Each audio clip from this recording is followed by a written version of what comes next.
Alhamdulillah Rabbil Alamin.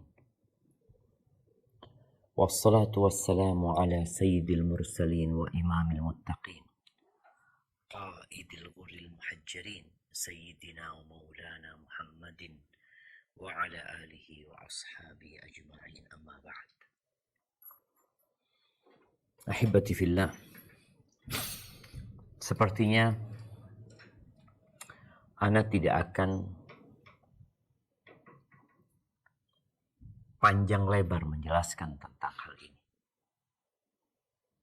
Karena temanya tentang suara hati wanita. Yang kita perlu dengar. Apa sih sebenarnya yang ada di dalam hati mereka? Apa yang mereka inginkan? Apa yang mereka cari dalam kehidupan ini? Kita hidup di masa adanya pendakwah-pendakwah yang mengajak para wanita untuk keluar dari pingitan mereka, untuk berlepas dari belenggu yang mengikat mereka. Pertanyaannya, apakah memang wanita dibelenggu sehingga dia harus melepas belenggu tersebut? Atau sejatinya wanita mendapatkan kebebasan untuk menentukan jalan hidup mereka, tapi tetap dengan aturan. Disinilah ada orang-orang di luar sana yang tidak menyukai aturan yang ditetapkan dalam syariat. Ada kelompok-kelompok yang ingin mengeksploitasi para wanita agar mereka keluar dari istana mereka supaya bisa dimanfaatkan dan dieksploitasi oleh mereka. Sehingga muncul tulisan-tulisan di negeri Arab sana sebelum di negeri kita yang judulnya Tahrirul Mar'ah, memerdekakan wanita, membebaskan wanita.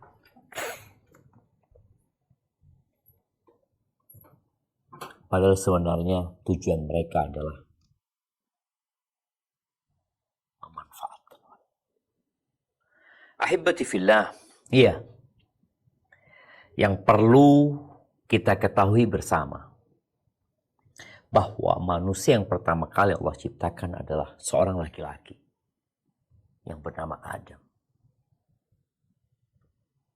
Allah letakkan Adam di surga. Ternyata Adam kesepian.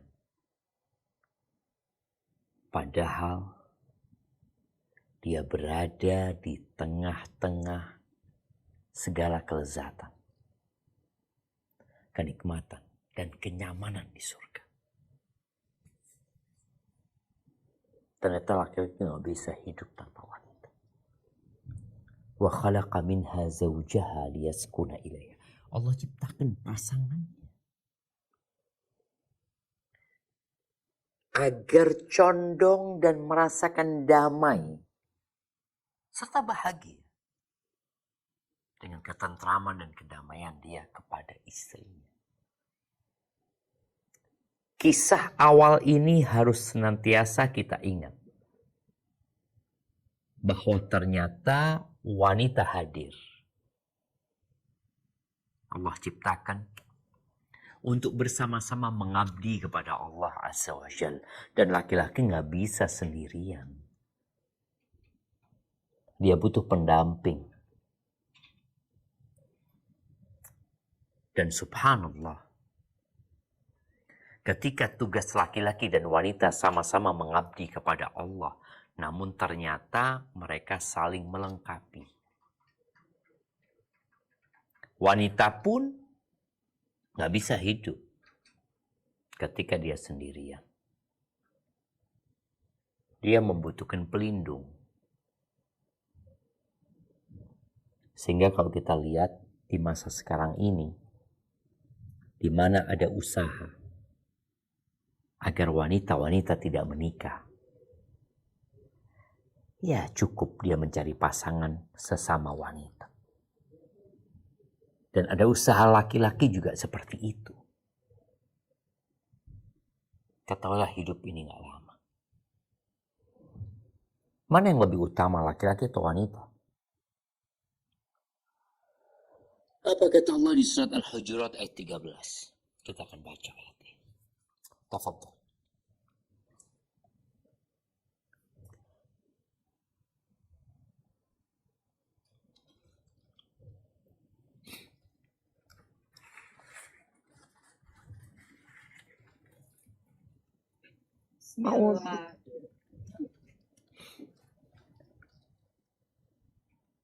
Bismillahirrahmanirrahim. Ya ayyuhan nasu inna khalaqnakum min dzakarin wa unsa wa ja'alnakum syu'uban wa qabaila lita'arafu. Inna akramakum 'indallahi atqakum.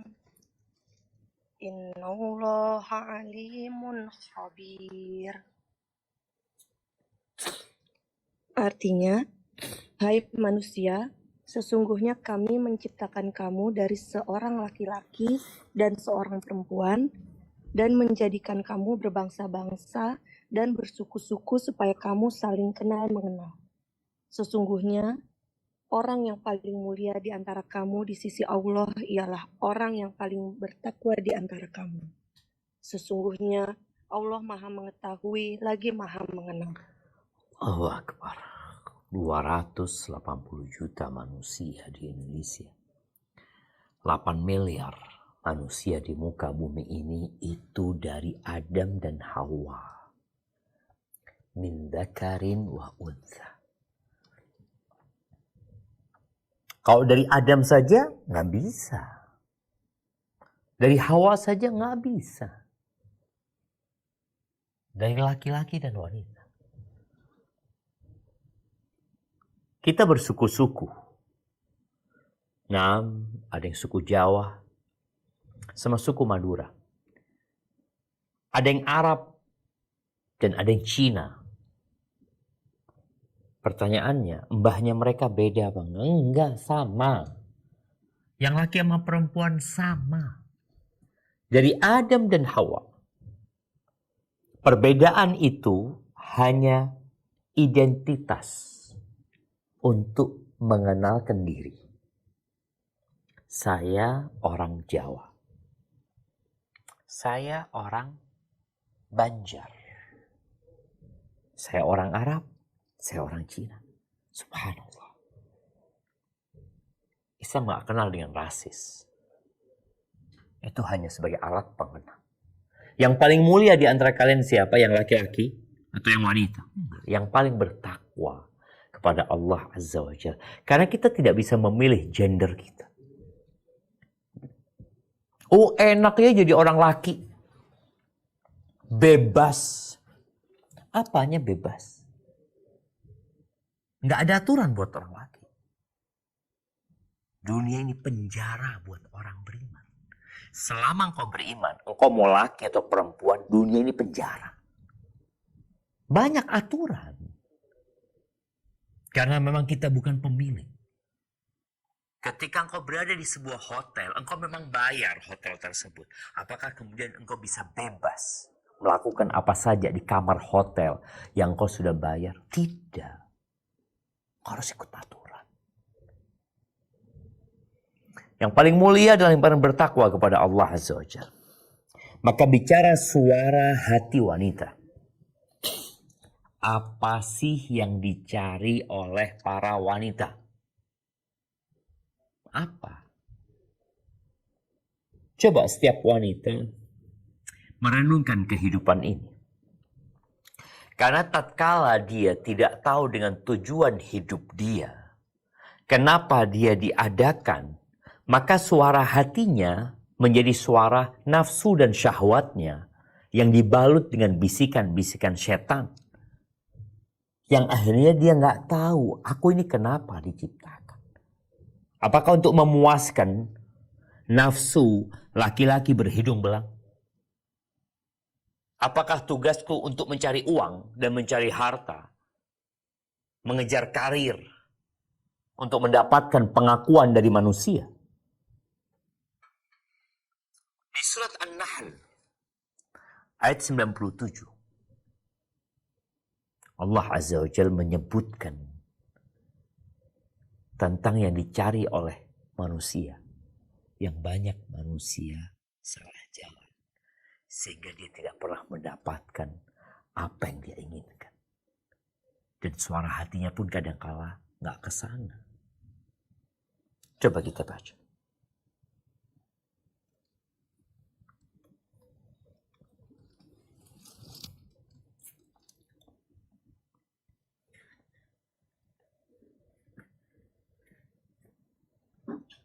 Bismillahirrahmanirrahim.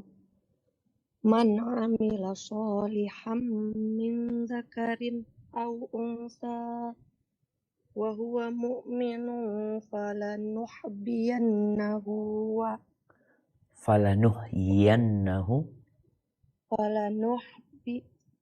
falanuhyi falanuhyiyannahu hayatan thayyibatan wa lanajziyannahum ajrahum bi ahsani ma kanu ya'malun. Artinya, barang siapa yang mengerjakan amal soleh, baik laki-laki maupun perempuan dalam keadaan beriman, maka sesungguhnya akan kami berikan kepadanya kehidupan yang baik, dan sesungguhnya akan kami beri balasan kepada mereka dengan pahala yang lebih baik dari apa yang telah mereka kerjakan. Allahu Akbar. Engkau ingin kebahagiaan? Ya, siapa yang tidak ingin bahagia? Laki-laki dan wanita sama. Wanita sebagai seorang ibu ingin bahagia. Wanita sebagai seorang istri ingin bahagia. Wanita sebagai seorang anak ingin bahagia.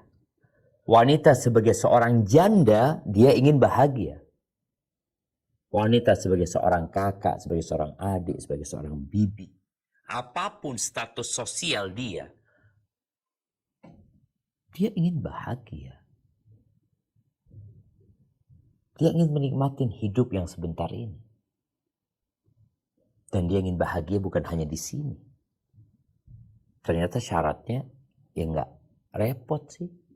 Yang pertama iman. Iman kepada apa? Rukun iman. Kau beriman kepada Allah. Kau setiap pagi mengatakan raditu billahi rabba. Di sore pun kau mengatakan itu. Kau beriman dengan malaikat-malaikat Allah Azza wa Jalla. Kau beriman dengan kitab-kitab yang Allah turunkan. Kau beriman dengan rasul-rasul yang Allah utus. Kau beriman dengan hari akhir. Dan engkau beriman dengan takdir baik dan buruk. Ini syarat utama. Engkau punya iman. Engkau beramal soleh. Karena ada orang yang beramal soleh tapi gak beriman. Dia orang baik banget Ustaz. Ini perempuan baik sekali. Suka membantu orang lain. Jangan ditanya.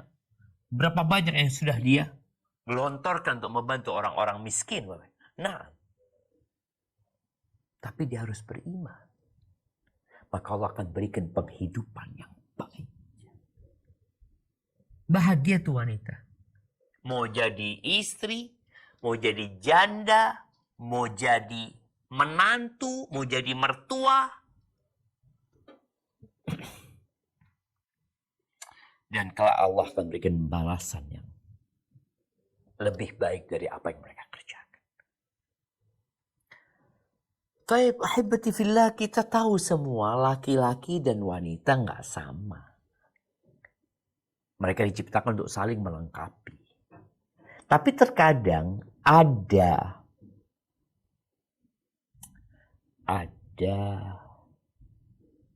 hal-hal yang khusus buat laki-laki yang wanita inginkan. Enaknya jadi laki-laki pakai baju semau mereka. Mereka mau pakai sarung aja, nggak pakai atasan nggak apa-apa. Jalan, boleh. Tapi perempuan ribet kalau mau keluar rumah. Dia harus pakai penutup tubuhnya semuanya. Kemudian dia kalau ngomong sama laki-laki juga, ya ada aturannya. Dia safar juga seharusnya ada mahramnya. Ada banyaklah aturan-aturan. Laki-laki berangkat jihad, perempuan enggak. Alhamdulillah.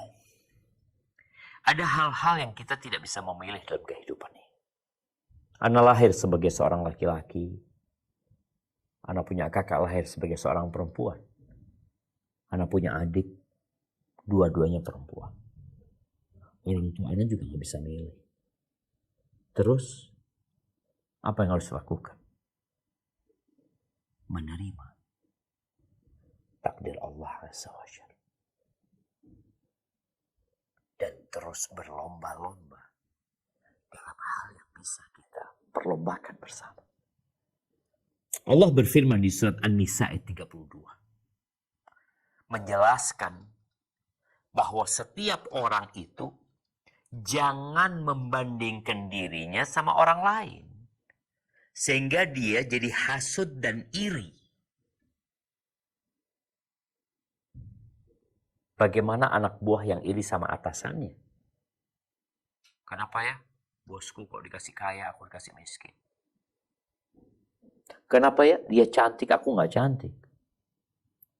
Baik, kita akan baca. Tafadhal.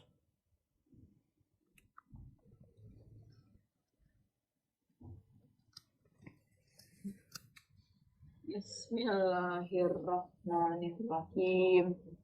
Wala tatamam ma faddalallahu bihi ba'dukum ala ba'd. Lirrijali nasibum mim maktasabu walin nisa'i nasibum mim maktasabna was'alullaha min fadlih. Innallaha kana bikulli syai'in alima. Dan janganlah kamu iri hati terhadap apa yang dikaruniakan Allah kepada sebagian kamu lebih banyak dari sebagian yang lain. Karena bagi orang laki-laki ada bagian daripada apa yang mereka usahakan. Dan bagi para wanita pun ada bagian dari apa yang mereka usahakan. Dan mohonlah kepada Allah sebagian dari karunia-Nya. Sesungguhnya Allah Maha mengetahui segala sesuatu. Barakallahu fikum. Kita lihat, kita nggak boleh iri. Iri itu hanya akan mengurangi kebahagiaan kita. Bahkan bisa kehilangan kebahagiaan semua. Kita melihat keberagaman di muka bumi ini. Yang kaya, yang miskin, yang tampan, yang enggak, yang cantik, yang kurang cantik, yang putih, yang coklat, yang hitam, yang keriting, yang lurus rambutnya. Yang alisnya bagus, yang hidungnya mancung, ada yang enggak mancung, yang bibirnya Masya Allah. Ada lesung pipinya, ada yang nggak ada lesung pipinya, ada yang tinggi, ada yang pendek. Terus gimana? Yang kurang, yang merasa kurang, jangan iri. Engkau kepingin, ya inginlah, minta sama Allah Azza wa Jalla. Laki-laki juga sama kayak gitu. Laki-laki melihat wanita, wanita melihat laki-laki. Jangan iri. Mintalah karunia kepada Allah Azza wa Jalla. Allah itu sudah menetapkan segala sesuatu sesuai dengan kadarnya. Ahibati fillah, Islam datang memuliakan wanita. Subhanallah ya. Ada satu permasalahan, yaitu pemberian suaka. Apakah seorang wanita boleh memberikan suaka? Nah, subhanallah, kalau antum lihat, bicara suaka ini memberikan jaminan keamanan kepada seseorang yang mungkin orang itu seharusnya dibunuh ya. Ummu Hani bintu Abi Thalib diceritakan bahwa ketika Nabi SAW menaklukkan kota Mekah, beliau sedang mandi, ditutupin sama Fatimah. Tahu-tahu Ummu Hani izin masuk. Nabi SAW tanya, "Man hadhi, siapa ini?" Kata Ummu Hani bintu Abi Thalib. Ummu Hani putrinya Abu Thalib, yakni sepupunya Nabi SAW. Marhaban ya Ummu Hani. Marhaban, disambut sama Nabi SAW. Ketika Nabi selesai mandi, Nabi sholat 8 rakaat, kemudian ngobrol sama Ummu Hani, seorang wanita. Ummu Hani mengatakan, "Ya Rasulullah, anak ibuku," yakni saudaranya sendiri, Ali bin Abi Thalib radhiyallahu ta'ala anhu, dia hendak membunuh orang yang sudah aku kasih suaka. Aku kasih jaminan keamanan buat dia. Apa kata Nabi SAW? Qad ajarna man ajarti ya ummah. Kami telah memberikan suaka kepada orang yang kau berikan suaka kepada dia. Aman orang itu. Bayangin. Dalam penentuan pemberian suaka dari seorang wanita, itu seluruh negeri harus ikut. Artinya memberikan juga jaminan keamanan kepada orang itu. Nggak boleh dia membunuh orang yang sudah dikasih suaka oleh seorang wanita. Itu Islam mengagungkan wanita. Kita tahu ayat yang pertama kali turun adalah Iqra. Apakah Iqra ini ditujukan untuk kaum laki-laki sehingga yang belajar itu hanya kaum laki-laki, yang menuntut ilmu itu hanya kaum laki-laki? La. Talabul ilmi faridatun ala kulli muslim. Setiap muslim wajib menuntut ilmu, mau laki mau perempuan. Dan di masa Nabi alaihi salatu wassalam, Abu Sa'id Al-Khudri menceritakan bahwa datang seorang wanita. Dia punya suara di hati dia. Dia ingin menyampaikan sesuatu kepada Rasul SAW. Dia mengatakan, "Ya Rasulullah, zahabar rijalu bihadithik." Wahai Rasulullah, laki-laki itu membawa pergi hadis-hadis. Karena mereka bisa duduk bersamamu, ngaji bersamamu, kemana-mana bersama. Kita nggak bisa, kita wanita. Terus apa suara hati wanita ini? Faj'al lana min nafsika yawman na'tika fi tu'allimuna mimma 'allamakallah. Suara hati para wanita ini mengatakan, "Ya Rasulullah, khususkan buat kami satu hari. Di situ kami mau belajar sama engkau. Kami akan datang. Engkau ajarkan kepada kami dari ilmu yang Allah ajarkan kepada." Nih. Tapi ternyata tidak semua wanita punya suara ini. Suara di mana dia punya keinginan untuk mengenal Tuhannya. Suara hati di mana dia ingin tahu bagaimana cara melewati sirat yang berada di atas neraka jahanam. suara hati yang penuh gelora, yang menginginkan dia benar-benar bisa bersama nabinya kelak di surga Allah Azza wa Jalla. Sedangkan banyak suara hati wanita sekarang, dia ingin ketemu sama dia artis-artis, sama pemain-pemain. Itu suara hati. Ini wanita, dia punya suara hati ya, dia punya keinginan. Maka dia minta sama Nabi SAW dan Allah melindungi keinginan dia. Maka apa kata Nabi SAW? Ijtami'na yaum kada wa kada. Kumpulah di hari ini, ditentukan di rumahnya fulana. Maka di situ Nabi SAW datang memberikan pengajaran kepada wanita. Karena mereka juga memerlukan ilmu. Dan di antara yang Nabi sampaikan alaihissalam, ma min kunna min imra'atin. Tidak ada satupun wanita di antara kalian tuqaddimu thalathatan minal walad. Yang dia mempersembahkan 3 anak. Illa kanu laha hijaban minan nar. Melainkan anak-anak itu akan menjadi hijab yang menyelamatkan orang tuanya dari api neraka. Seorang wanita mengatakan, gimana kalau anaknya cuma 2? Kata Nabi SAW, 2 juga. Ahibati fillah, Rasulullah sallallahu alaihi wasallam menerima usulan dari wanita. Ini menunjukkan wanita itu juga punya ilmu. Wanita itu boleh jadi pendapatnya dia tepat. Menepati kebenaran.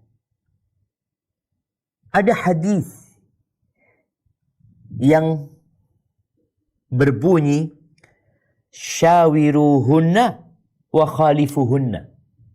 Kalian bermusyawarah dengan para wanita, tapi selisihi pendapat mereka.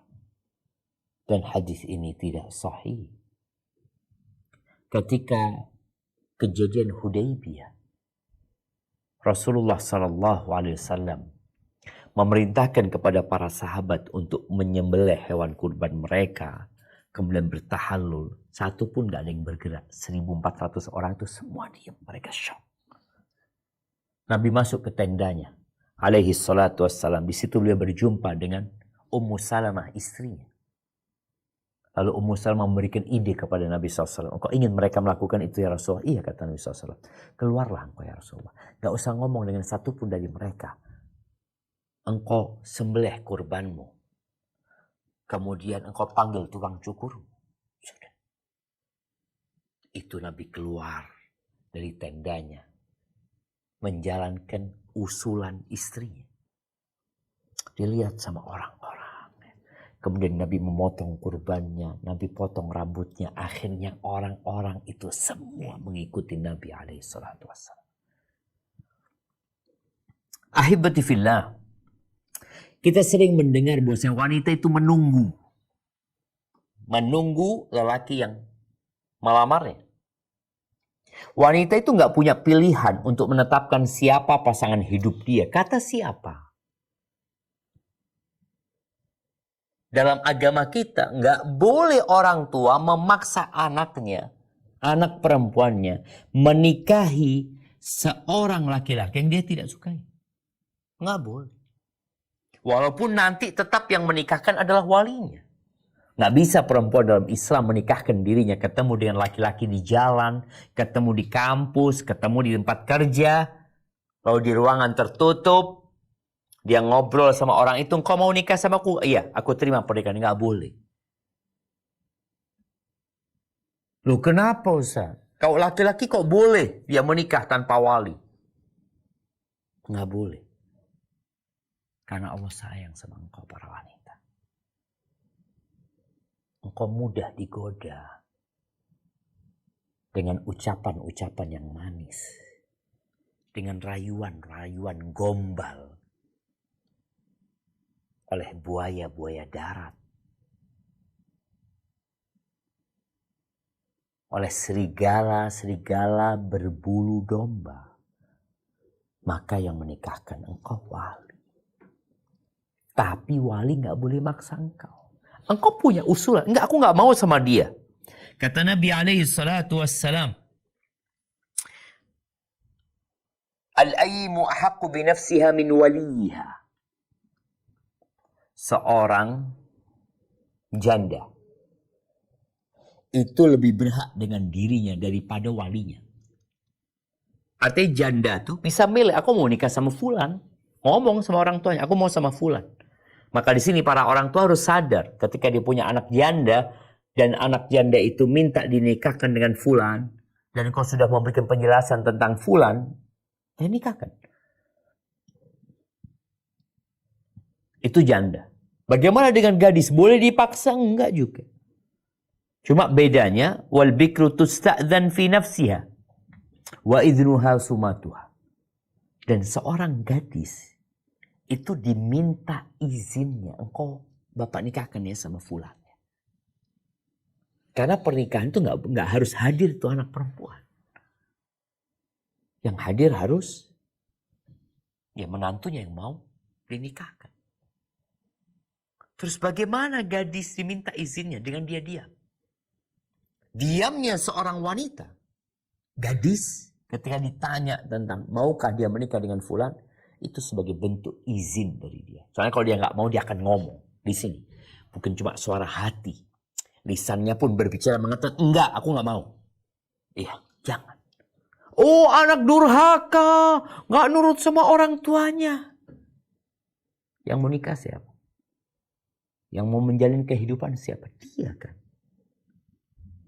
Enggak, dia nggak durhaka. Karena dia punya hak untuk menolak. Di masa Nabi SAW datang seorang pemudi. Dia mengatakan, Inna abi zawajani ibna akhihi liyarfa'a bi khasisatahu. Ya Rasulullah, bapakku menikahkan aku dengan keponakannya, sepupunya dia, untuk mengangkat kehinaan dia dengan aku, dengan menikahkan aku sama dia. Faja'al al-amra ilaiha. Dipanggil orang tuanya, dikasih tahu sama Nabi SAW untuk tidak memaksa putri-putrinya. Dan terserah kepada perempuan ini, engkau mau lanjutkan? Enggak, sudah. Batalkan pernikahannya. Punya hak perempuan. Padahal sudah terjadi akad.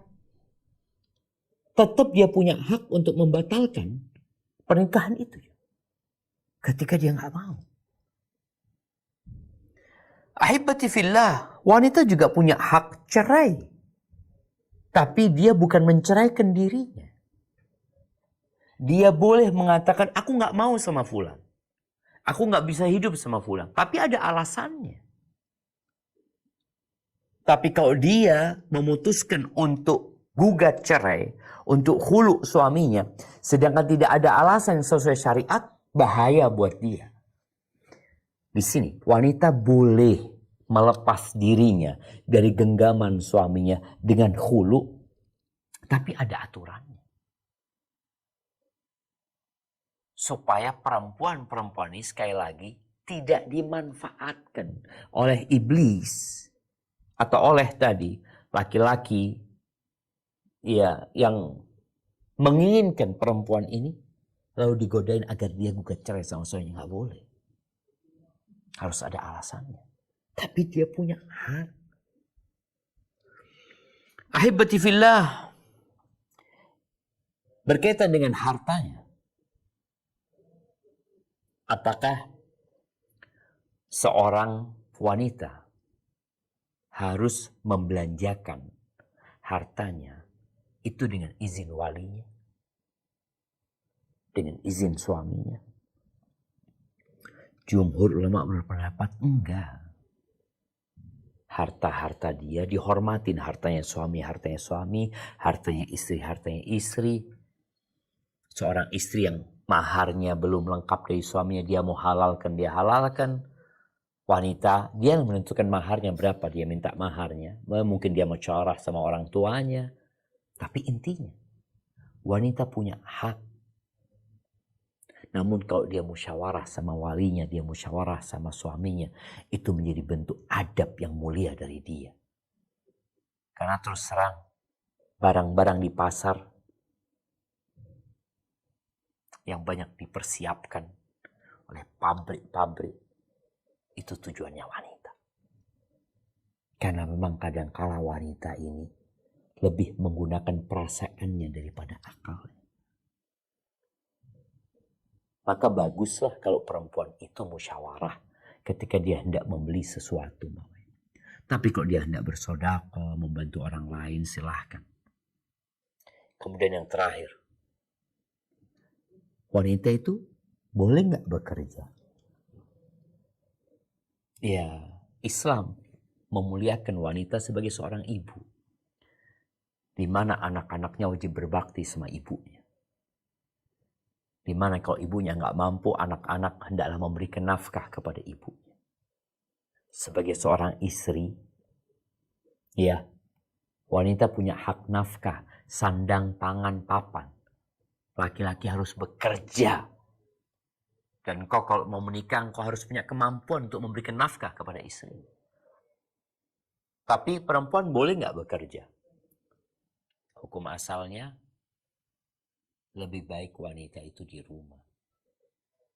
Apa kata Allah Azza wa Jalla di surat Al-Ahzab ayat 33. Coba kita baca.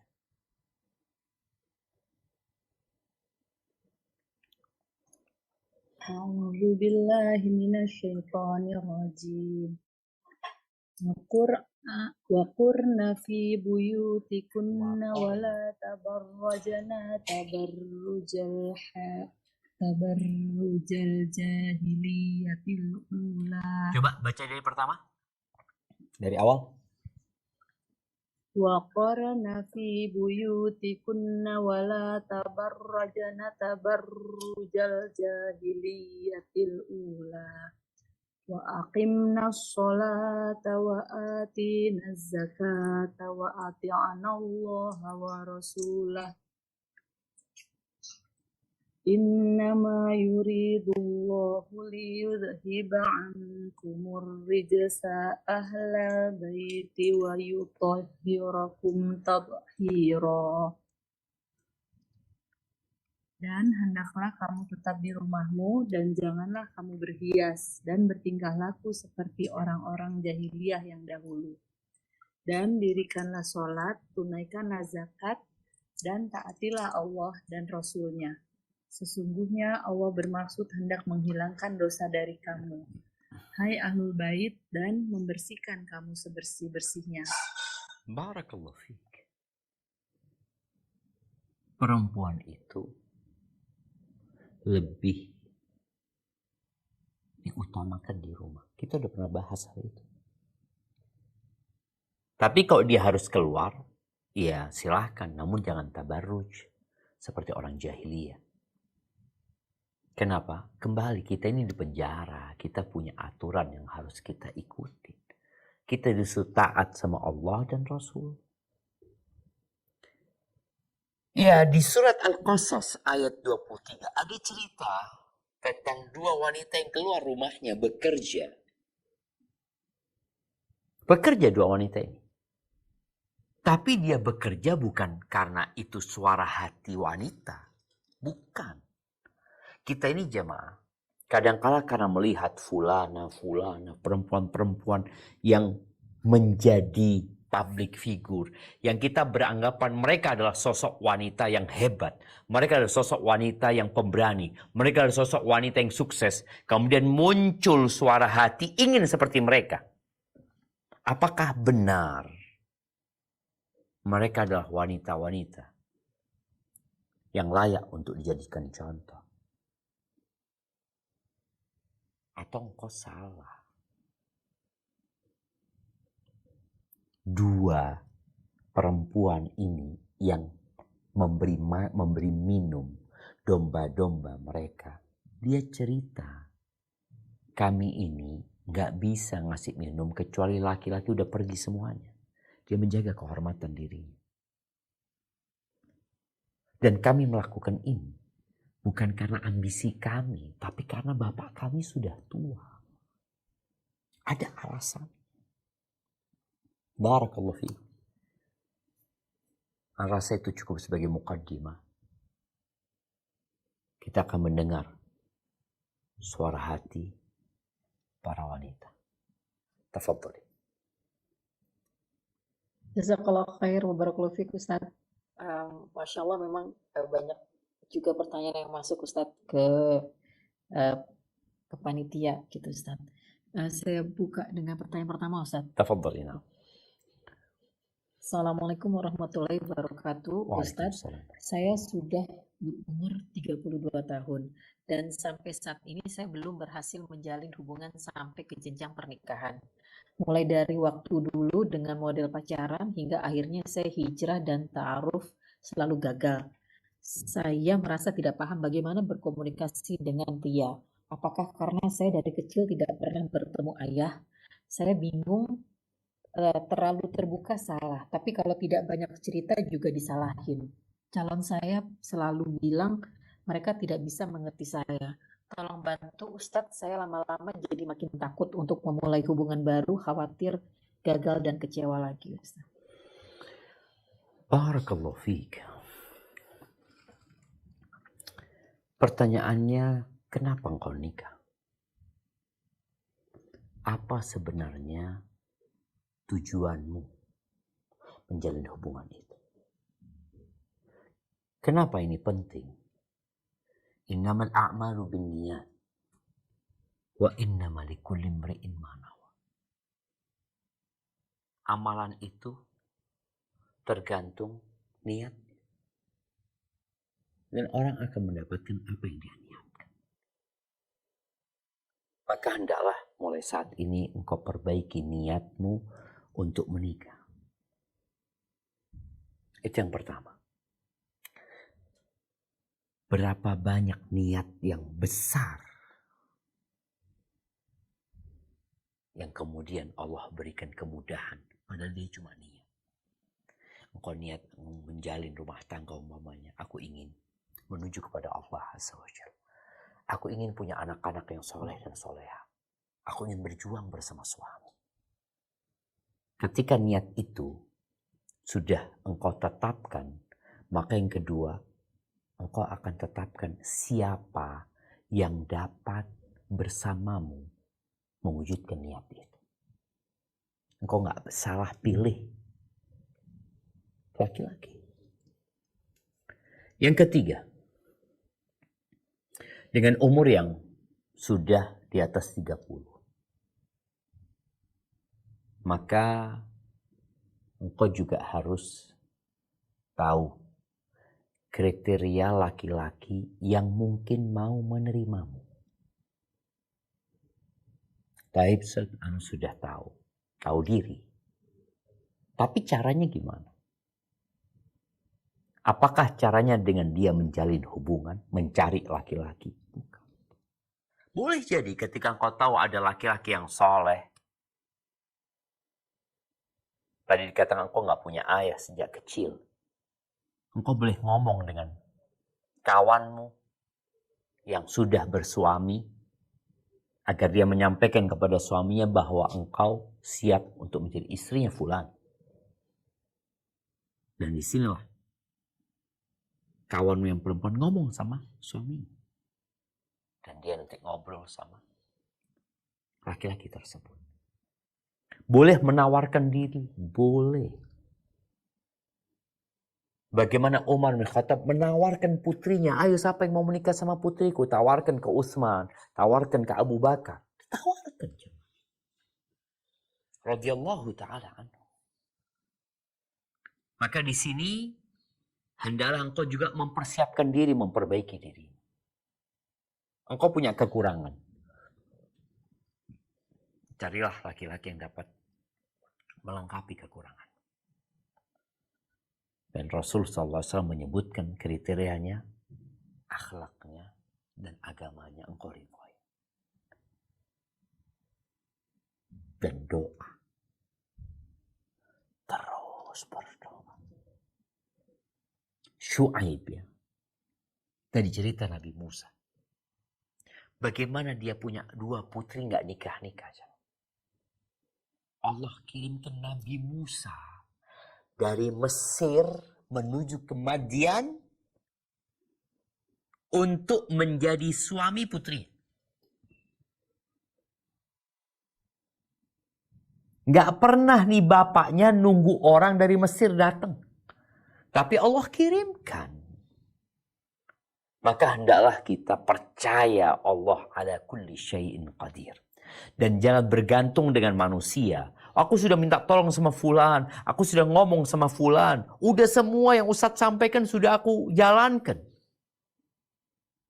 Berarti kau lepas semuanya. Bergantunglah sama Allah semata. Hatimu tetap sama Allah. Jangan pernah berharap sama manusia.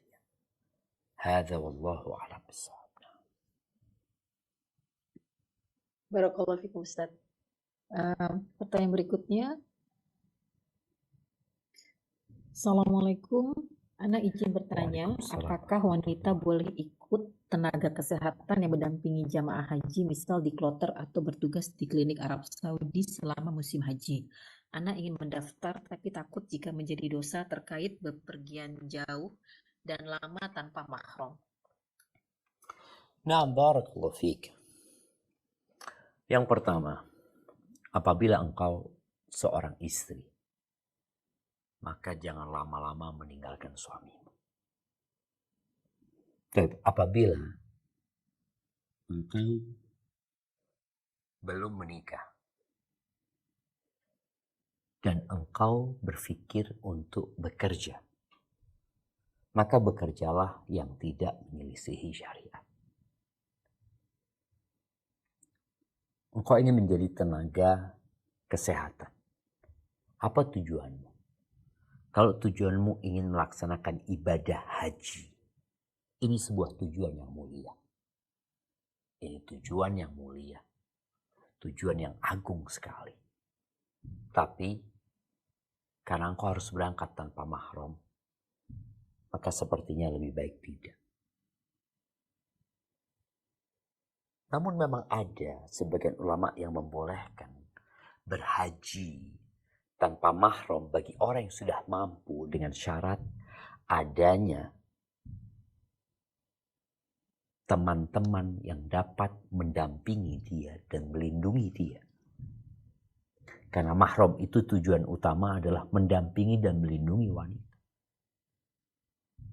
Maka nasihat ana, engkau lebih baik tidak untuk meninggalkan keluargamu, engkau pergi di sana dalam waktu yang cukup lama tanpa ada yang mendampingimu kecuali dalam kondisi terpaksa. Tapi kalau tidak, tadi engkau ketika punya pilihan, pilihlah yang terbaik buat dirimu di dunia dan di akhirat. Hadza wallahu a'lam bissawab. Jazakallah khair Ustaz. Sebelum ke yang pertanyaan yang resen, ada satu pertanyaan lagi. Assalamualaikum warahmatullahi wabarakatuh. Semoga Ustadz dan tim selalu diberi kesehatan dan rahmat Allah Subhanahu wa taala. Amin ya rabbal alamin. Ini mungkin terkait dengan yang tadi tapi mungkin agak sedikit beda Ustadz. Afwan Ustadz, saya wanita single bekerja di luar negeri. Ayah saya sudah pensiun dan saya harus mensupportnya secara finansial. Bagaimana hukumnya saya tinggal bekerja di luar negeri tanpa mahram? Ini juga ada beberapa yang bertanya Ustadz terkait dengan studi. Tapi mereka masing-masing memang ada satu yang mahasiswi dan satu lagi sudah bercerai Ustadz. Jadi sudah single juga. Masya Allah, barakallahu fiik. Ahibati fillah, ingat tujuan kita adalah untuk mengabdi kepada Allah. Tujuan kita hidup adalah beribadah kepada Allah Azza wa Jalla. Ada tempat yang lebih indah dari yang pernah kita lihat, dari yang pernah kita dengar, dari yang pernah kita hayalkan. Namanya surga Allah Azza wa Jalla. Dan uiddat lil muttaqin, dan surga itu disediakan untuk orang-orang yang bertakwa kepada Allah Azza wa Jalla. Tapi ketika seorang bekerja di luar negeri tanpa mahram, Yang dibutuhkan mahram itu adalah ketika engkau safar. Ketika engkau sudah menetap mukim, maka tidak dibutuhkan mahram. Seperti seorang dari Jember yang dia kerja di Jakarta. Setelah sampai Jakarta, dia nggak butuh mahram karena dia sudah mukim di tempat itu. Namun ketika engkau harus kerja di luar negeri, berangkatnya engkau tanpa mahram. Padahal lapangan pekerjaan masih ada di negeri kita yang bisa engkau kerjakan. Maka kita akan dihisap sama Allah Subhanahu wa Ta'ala. Kenapa engkau harus ke tempat itu? Apa sih tujuannya sebenarnya?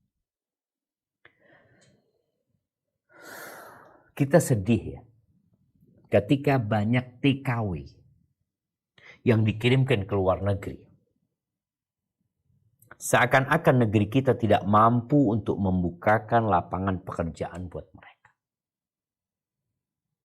Yang terkadang tujuan mereka ke luar negeri itu bukan terpaksa, tapi karena memang ingin punya rumah, ingin lebih baik hidupnya, karena melihat fulanah enak, kemudian dia pergi meninggalkan negerinya. Maka hendaklah dia bermuhasabah. Kalau masih ada di tempat kita. Dan masih banyak sebenarnya. Tapi kadang-kala kita itu putus asa. Kita itu hanya berharap kepada makhluk dan lupa sama Allah Azza wa Jalla. Adapun tadi ketika seorang harus menjadi mahasiswi di luar negeri, apalagi di negerinya orang-orang yang tidak beriman, maka tanyakan kepada dirimu lagi, kenapa engkau harus ke sana? Apakah memang ilmu itu tidak ada kecuali di tempat itu? Atau memang engkau dibutuhkan untuk belajar di tempat itu agar engkau pulang bisa memberikan kontribusi kepada umat? Sehingga bisa dipikirkan ini kebutuhan. Atau engkau berangkat ke sana hanya karena keinginan. Bukan karena kebutuhan. Maka di sini hendaklah kita sering-sering bermuhasabah. Apakah yang aku lakukan benar ya? Apa sih tujuanku sebenarnya? Boleh jadi niatnya sudah benar, tapi jalannya salah. Boleh jadi niatnya salah, jalannya juga salah. Maka yang mau belajar, boleh wanita belajar, tapi ada koridor-koridor yang harus dijaga. Apalagi ketika berangkat ke negeri-negeri non-muslim ya. Yang di sana kadang-kala sholat pun sulit. Beribadah pun gak karuan.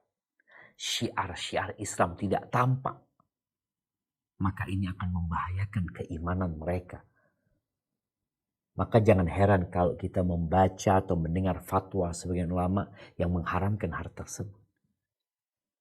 Karena sejatinya untuk melindungi orang-orang yang beriman. Khususnya para wanita tadi. Hadza wallahu a'lam bissawab. Jazakallah khair Ustaz.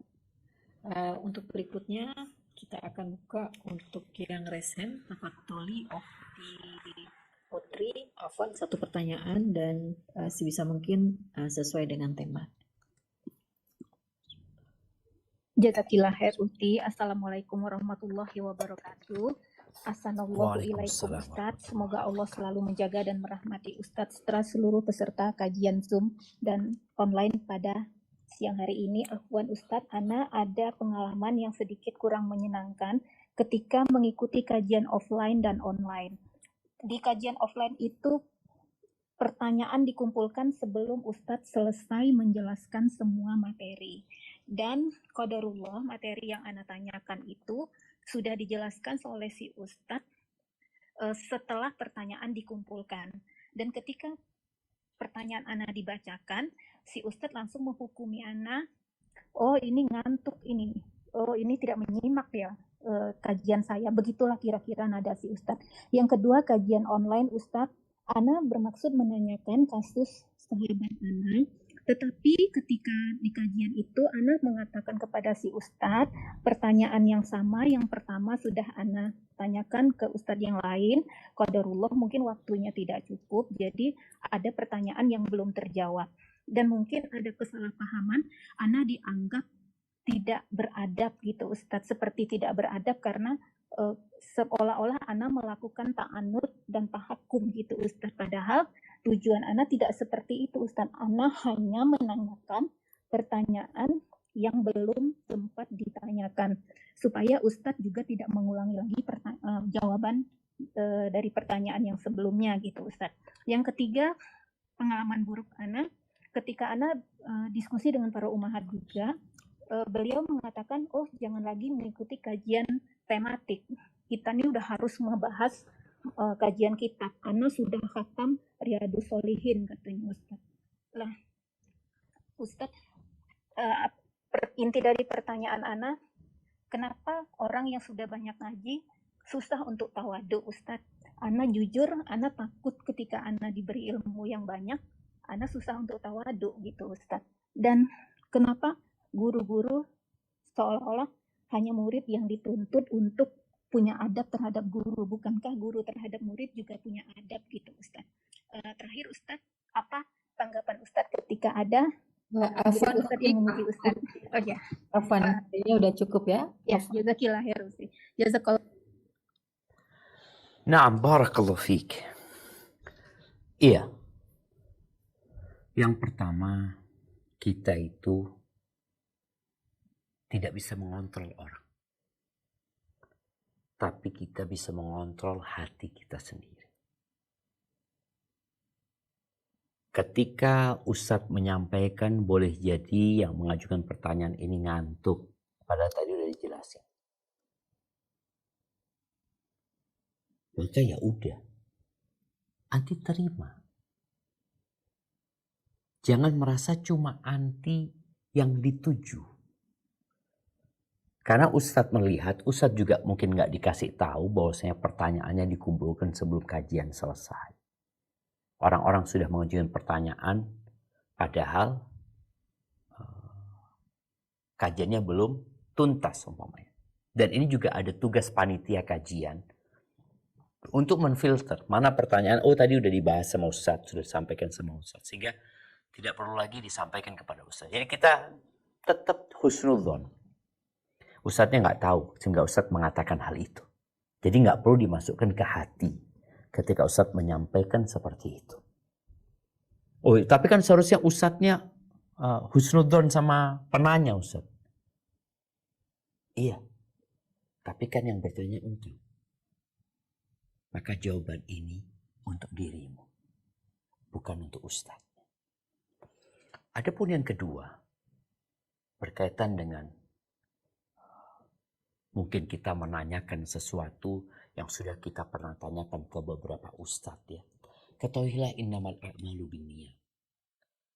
Amal itu tergantung niatnya. Jadi memang termasuk adab dalam bertanya itu. Tanpa menyebutkan, ini sudah ditanyakan ke ustadz lain. Kalau memang engkau ingin jawaban, sampaikan ana nggak ngerti, ana nggak paham, mohon dijelaskan lebih dalam lagi tentang permasalahan ini. Karena masih ada sesuatu yang mengganjal di hati. Tanpa menyampaikan sudah ditanyakan ke ustadz lain. Ini termasuk adab. Kalau kita belajar tentang adab bertanya, itu juga ada adab. Kemudian yang terakhir, berkaitan dengan sulitnya tawadhu. Ya, memang sulit masuk ke surga Allah SWT. Membutuhkan perjuangan. Setan itu gak pernah berhenti menggodain manusia. Ketika orang itu bodoh, bagaimana orang itu tetap hidup dalam kebodohan. Ketika orang pintar, bagaimana dia bangga dengan kepintaran. Maka nasihat ana, ya bagaimana kita belajar dan senantiasa tahu diri. Bahwa tujuan ilmu itu bukan untuk berbangga-bangga, tapi tujuannya untuk diamalkan. Maka bagaimana tadi ketika anti mendapatkan ilmu atau mendapatkan orang yang menurut anti dia sombong dengan ilmunya, ya kasih nasihat dia. Sampaikan wa tawassaw bil haqq wa tawassaw bis sabr. Apakah orang yang tambah ilmunya sulit tawadhu? Seharusnya tidak. Mungkin hanya saja engkau berjumpa dengan orang-orang yang seperti itu. Dan di situ ada tugas buat dirimu untuk memberikan nasihat kepada mereka.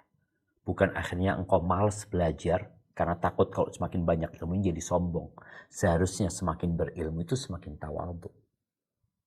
Hadza wallahu a'lam bissawab. Nah. Jazakallah khair Ustadz. Kita buka lagi pertanyaan berikutnya.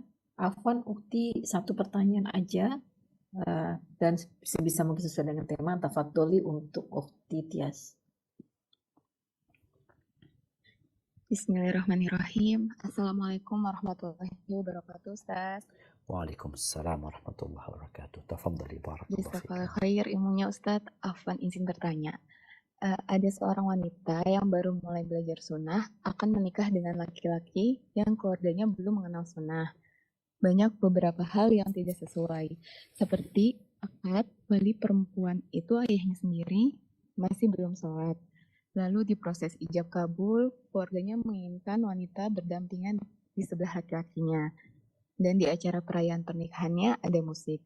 Sudah didiskusikan, tapi hal itu tetap akan dilaksanakan. Apa yang harus dilakukan wanita tersebut, Ustadz? Mohon bimbingannya. Jazakallahu khair, barakallahu fikum. Masya Allah, barakallahu fiik. Naam, ahibati fillah. Apabila kita punya kendali merubah kemungkaran. Jadi kemungkaran itu dirubah dengan kekuatan, dengan tangan. Bagi yang mampu, orang tua, penguasa. Kalau nggak mampu, maka dengan lisannya. Tidak mampu, maka dengan hatinya. Kemudian tadi disebutkan bagaimana proses pernikahannya yang mungkin tidak sesuai dengan syariat.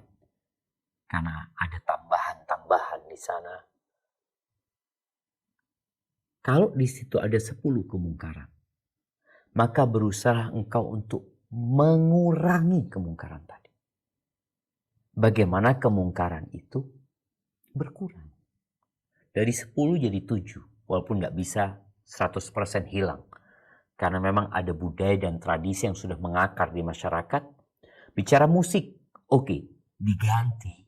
Bagaimana dengan nasyid? Tetap ada suara-suara, ada duf, ada alat musik yang diperbolehkan. Jadi kita memberikan ganti kepada mereka. Ada hal-hal yang bisa kita kasih ganti sama mereka. Jadi semaksimal mungkin orang itu mengingkari kemungkaran dan merubah kemungkaran tersebut. Setelah itu serahkan sama Allah Azza wa Jalla. Namun ini berkaitan dengan calonnya. Jadi kalau calonnya sudah faham tentang sunnah Nabi SAW, calonnya mau belajar agama, semoga perjalanan hidupmu diberkahin sama Allah Azza wa Jalla. Walaupun masalahnya bukan di calonnya, tapi masalahnya di mertua nih. Karena kadang-kadang gitu. Ini anak-anak udah pada ngaji, tapi orang tuanya belum ngaji. Akhirnya orang tuanya yang mengadakan acara, sang anak pun tidak dilibatkan. Maka anak-anak hendaklah berusaha untuk mengurangi kemungkaran. Kalau tidak bisa menghilangkannya sama sekali. Hadza wallahu a'lam bissawab. Jazakallah khair Ustaz. Pertanyaan berikutnya Ustaz. Nah. Ini banyak yang bertanya Ustaz, saya bacakan satu aja Ustaz. Assalamualaikum warahmatullahi wabarakatuh. Waalaikumsalam. Ustadz, izin bertanya. Sebagai wanita sangat lemah di perasaan. Amalan apakah agar bisa tidak terlalu terbawa perasaan saat suami ingin berniat berpoligami? Jujur Ana merasa berat menghadapi jika terjadi. Beberapa pertanyaan juga menanyakan, bolehkah istri menolak untuk dipoligami karena suami belum bagus ibadah wajibnya dan bahkan cenderung tidak adil? Barakallahu fiik. Jemaah, ketika bicara poligami, syariat ini ditetapkan oleh Sang Pencipta langit dan bumi. Syariat ini syariat yang bersyarat, di mana seorang lelaki punya hak untuk poligami. Jadi setiap laki-laki itu punya hak 4 istri. Itu hak dia. Artinya kalau dia mau ambil, fadhal. Tapi syaratnya dia punya kemampuan untuk memberikan nafkah kepada istrinya. Ini syarat mampu memberikan nafkah ini bukan poligami sebenarnya, tapi syarat menikah. Engkau mau menikah, nggak mampu, kata Nabi SAW, puasa, bukan nikah. Kalau engkau mampu, nikah.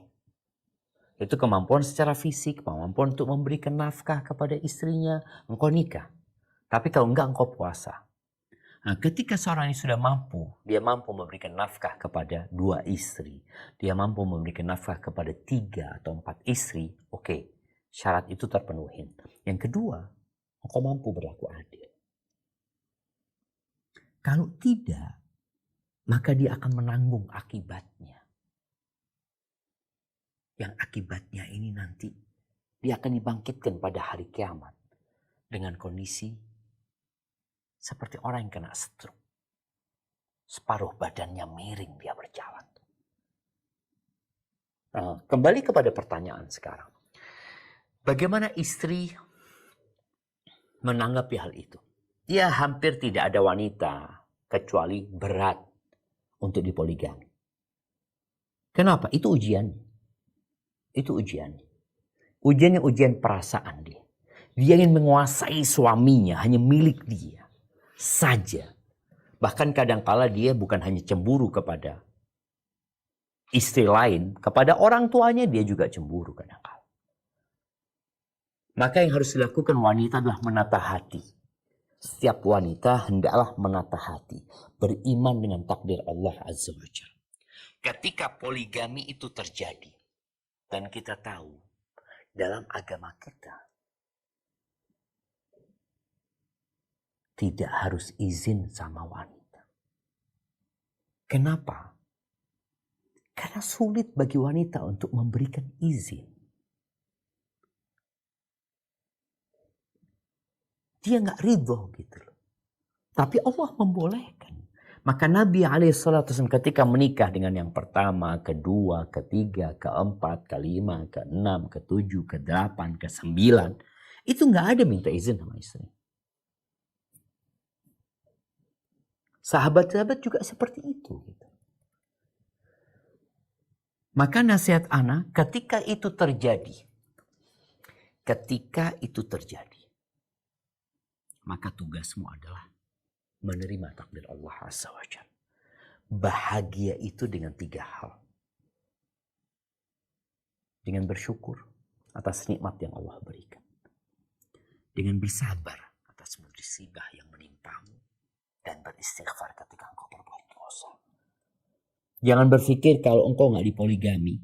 Kalau engkau nggak dipoligami, engkau akan bahagia. Kalau dipoligami nggak bahagia. Nggak ada urusan bahagia dengan poligami atau tidak.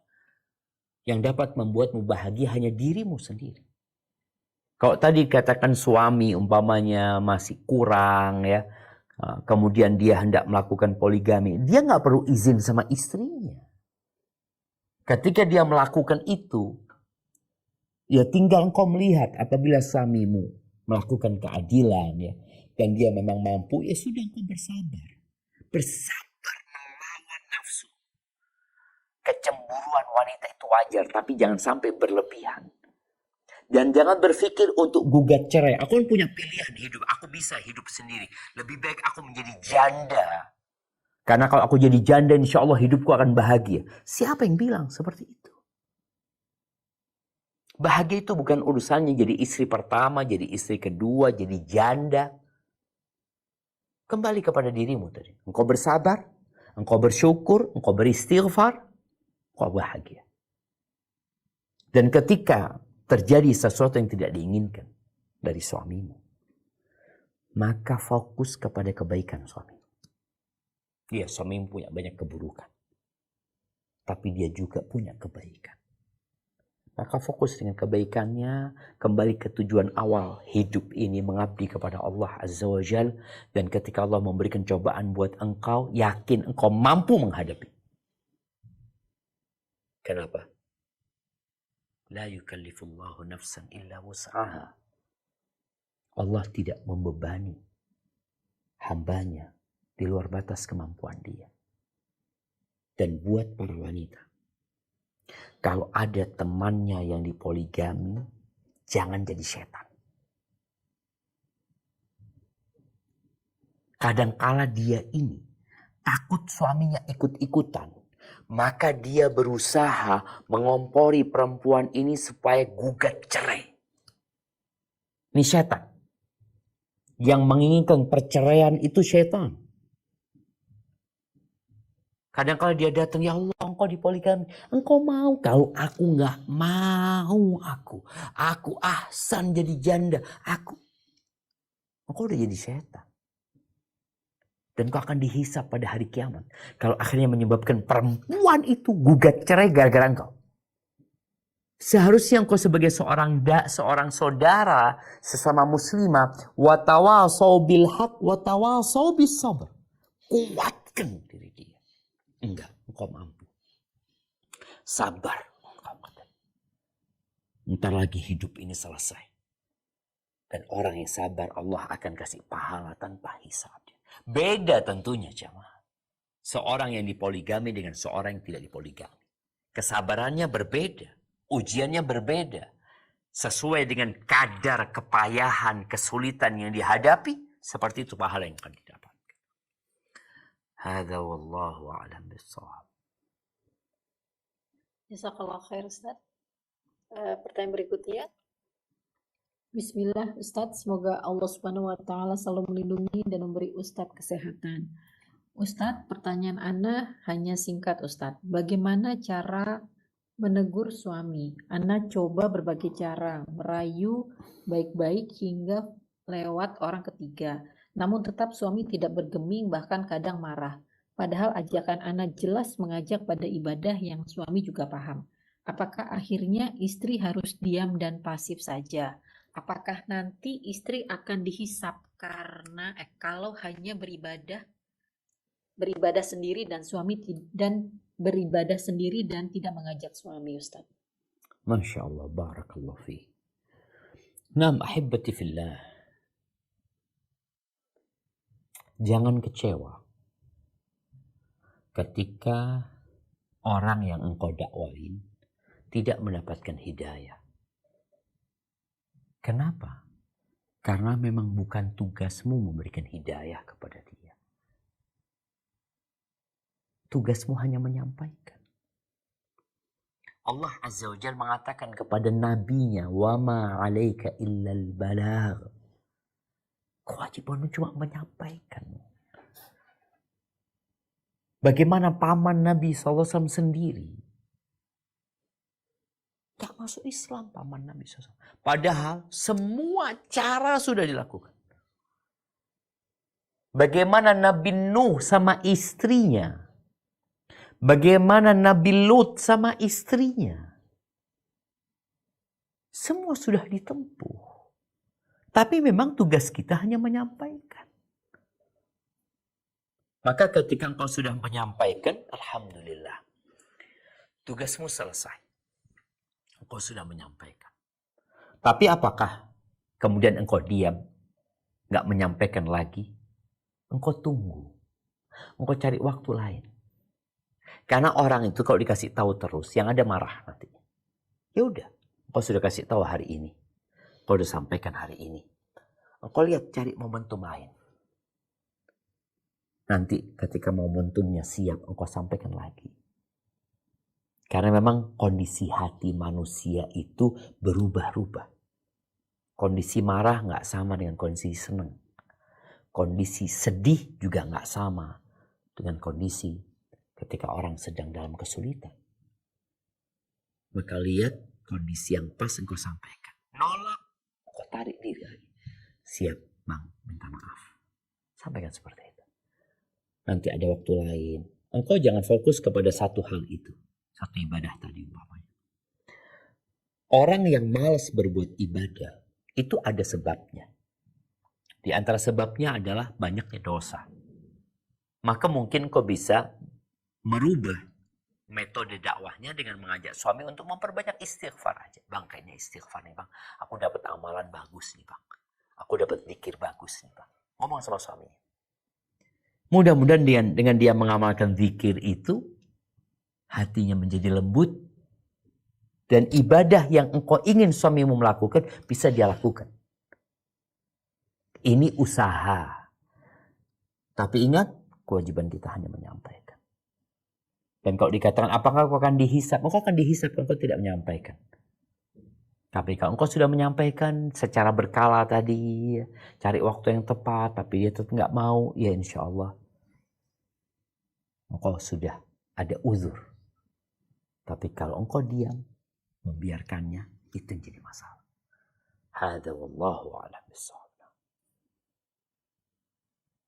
Jazakallah khair, Ustaz.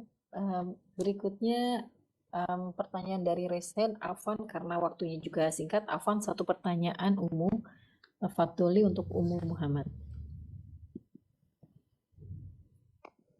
Jazakallah khairan Ukti. Assalamualaikum warahmatullahi wabarakatuh, Ustaz. Waalaikumsalam warahmatullahi wabarakatuh. Naam, tafadhali. Assalamualaikum. Nah, Ustaz. Ustaz, bolehkah kita berdoa kepada Allah? Ya Allah, melalui air zam-zam ini sembuhkanlah sakit yang hamba alami. Atau ya Allah, melalui bacaan Al-Quran ini sembuhkanlah sakit yang hamba alami. Mohon penjelasannya Ustaz. Nah. Jazakumullahu khairan. Assalamualaikum warahmatullahi wabarakatuh. Masya Allah, barakallahu fiik. Naam, ahibati fillah. Ada media-media yang memang dijadikan wasilah untuk kesembuhan. Maka boleh kita meminta kepada Allah melalui wasilah tersebut. Salah satunya tadi dengan air zam-zam. Yang Nabi SAW mengatakan, ma'u zam-zam lima syuriba lahu. Air zam-zam ini tergantung niat meminumnya. Maka ketika engkau minum air zam-zam dengan meminta kesembuhan atas penyakitmu, semoga Allah kasih kesembuhan. Tadi juga dengan membaca Al-Quran yang merupakan syifa Al-Quran itu sendiri. Jadi Quran sendiri itu adalah syifa. Dan ketika engkau beramal soleh, membaca Al-Quran, kemudian engkau berharap Allah sembuhkan dengan bacaanmu, itu juga diperbolehkan. Karena kita tahu tawassul yang disyariatkan salah satunya adalah tawassul dengan amal soleh. Cuma nasihat ana, ketika engkau berdoa memohon kepada Allah, jangan hanya minta dunia. Ana ingat kisah Abdullah bin Mubarak ya, atau Fudail bin Iyad, lupa ana, ketika dia minum air zam-zam kemudian dia mengatakan, guruku mengajarkan kepadaku dari gurunya, dari sahabat Nabi Jabir bin Abdullah, bahwa Nabi SAW mengatakan air zam-zam tergantung niat meminumnya. Lalu alim ulama ini mengatakan, fa inni ashrabuhu li dhama'i yaumil mahsyar. Ya Allah, aku minum ini ya Allah agar aku tidak kehausan di padang mahsyar. Maka jangan cuma minta dunia. Karena dunia akan kita tinggalkan, mintalah akhirat yang di situ kita akan kekal dan abadi. Hadza wallahu a'lam bissawab. Na'am. Jazakallah khair, Ustaz. Berikutnya pertanyaan yang masuk lagi. Bismillah, Assalamualaikum warahmatullahi wabarakatuh. Waalaikumsalam warahmatullahi wabarakatuh. Semoga Ustadz dan tim Saudi diberi kesehatan dan rahmat Allah Subhanahu wa Ta'ala. Afwan, Ustadz izin bertanya, bagaimana seorang akhwat ingin keluar dari perselingkuhan dan ingin bertaubat, tetapi terkadang datang godaan syaitan untuk kembali. Mohon dibantu Ustadz. Barakallahu fiik. Wa fiik wa barak. Ahibati fillah. Kalau bicara bagaimana keluar dari dosa, maka engkau harus meninggalkannya. Meninggalkan segala yang ada hubungan dengan dosa itu. Kalau bicara perselingkuhan, apa yang menyebabkan kau melakukan itu? Tempat kerjamu, keluar dari tempat kerjamu. Selamatkan dirimu dari api neraka. Kalau ternyata nomor handphonenya ada pada dirimu, buang nomor handphonenya, blokir, buang HP-mu, ganti HP yang baru. Karena ada orang yang bertobat, tapi dia masih menyimpan sarana-sarana untuk berbuat dosa itu. Karena dia akan balik lagi nantinya. Godaan itu akan ada. Syahwat itu tidak berhenti. Dan iblis itu belum mati. Maka seorang perlu meninggalkan. Kenapa disyariatkan hijrah? Tinggalkan. Ganti kawanmu. Ganti circlemu. Engkau akan susah. Nah, ketahuilah bahwasanya kelezatan yang didapatkan dari hasil kemaksiatan itu hanya kelezatan semu, yang dibalik itu ada penderitaan. Maka kembalilah kepada Allah Azza wa Jalla dan kuatkan dirimu dengan membaca Al-Quran. Kuatkan dirimu dengan berzikir. Tapi syaratnya tadi engkau perlu meninggalkan tempat dan semua sarana yang menyebabkan engkau terjebak dalam dosa itu. Kalau enggak, engkau sudah bertobat, balik lagi nantinya. Apalagi sarana itu ada di hadapanmu, ada di sampingmu. Dan mereka mengajakmu untuk melakukan kemaksiatan. Nabi Yusuf alaihissalam ketika di dalam rumah itu berduaan dengan Imra'atul Aziz yang disebut namanya Zulaikha. Dan diajak sama perempuan itu. Apa yang dilakukan Nabi Yusuf? Lari Nabi Yusuf. Lari. Soalnya kalau dia tetap di tempat itu, ajakan nafsunya kuat. Dia perlu membantu dirinya dengan meninggalkan tempat itu. Dan lari Nabi Yusuf. Dikejar. Sampai ke pintu, sampai robek baju Nabi Yusuf. Tapi beliau tetap. Itu yang harus kau lakukan. Selesai Nabi Yusuf sudah, selamat. Ternyata perempuan-perempuan itu gak berhenti. Mereka berkonspirasi bagaimana Yusuf ini harus melakukan perbuatan itu. Diancam. Kalau engkau tidak melakukan, engkau akan dipenjara. Dan engkau akan menjadi orang-orang yang hina. Apa kata Nabi Yusuf? Rabbi sijnu ahabbu ilayya mimma yad'unani ilaihi. Wahai Rabbku, penjara ya Allah lebih baik ya Allah. Lebih baik buat aku dari apa ajakan, daripada ajakan-ajakan mereka. Jadi memang harus meninggalkan tempat itu. Nabi Yusuf akhirnya keluar dari rumah itu dan pindah ke penjara, hidup penuh kehinaan di penjara itu. Bertahun-tahun. Kita diciptakan untuk mengabdi kepada Allah Azza wa Jalla. Maka jangan pernah meremehkan dosa. Karena satu dosa membuat nokta hitam di hati. Dan boleh jadi nokta itu bertambah. Kemudian hatimu menjadi tertutup. Bismillah. Dan ketika hati itu tertutup, yang terbalik jemaah.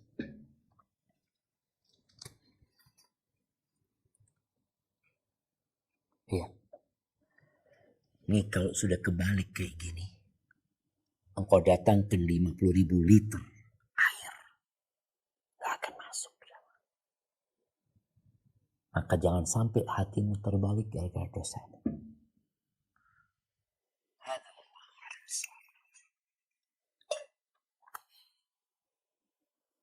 Jazakallah khair Ustaz. Berikutnya kita buka dari, masih ada waktu Ustaz? Siap insyaAllah. Bismillah. Tafatuli Ummu Silvi. Satu pertanyaan.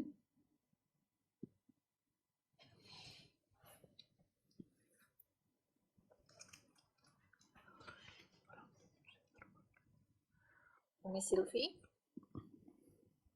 Nah, kalau gitu saya bacakan pertanyaan yang masuk dulu. Tafadhal ya. Baik. Assalamualaikum. Ustadz, saat ini saya bekerja untuk membiayai bapak saya. Gaji yang saya dapat nyaris semua terpakai untuk kebutuhan hidup bapak saya. Bahkan terkadang minus.